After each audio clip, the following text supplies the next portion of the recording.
गोंदिया शहरातील पुनाटोली येथे ब्रँडेड कंपनीचे लेबल लावून नकली बिडी उत्पादन व विक्री करणाऱ्या कारखाना व गोदामावर रामनगर पोलिसांनी छापा टाकला। या कारवाईत 3 लाख रुपयांचा मुद्देमाल जप्त करण्यात आला असून 3 आरोपींवर गुन्हा दाखल करण्यात आला आहे। त्याचप्रमाणे छत्तीसगड राज्यातील धमतरी येथे तयार होणारी गोला बिडी कंपनीचे ब्रँडेड बिडी गोंदिया व परिसरात कमी किमतीत विक्री होत होती। त्यामुळे गोला कंपनीच्या बिडी विक्रीत सातत्याने घट झाल्याने आर्थिक नुकसान होत होते। या संदर्भात कंपनीचे विभाग वितरण व्यवस्थापक प्रवीण कुमार कदम यांनी रामनगर पोलीस ठाण्यात तक्रार केली होती।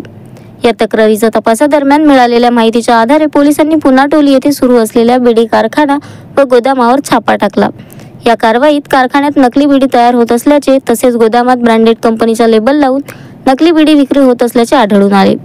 पोलिसांनी कारखाना व गोदामातील नकली बिडी तयार करण्याचे साहित्य तसेच ब्रँडेड कंपनीचे लेबल लावलेले नकली कंपनीच्या बिडीचे हजारो बंडल असा 3 लाख रुपयांचा मुद्देमाल जप्त केला असून या प्रकरणी आरोपी माणिकलाल बोदलू पानतावणे, आकाश माणिकलाल पानतावणे दोन्ही राहणार पुनाटोली व देवेंद्र तिलकचंद गजभिये यांच्यावर कॉपीराईट कायद्याच्या कलमांद्वारे गुन्हा दाखल केला आहे। पुढील तपास रामनगर पोलीस करीत आहेत। Sunil Kawade, the sting operation news, Gondia.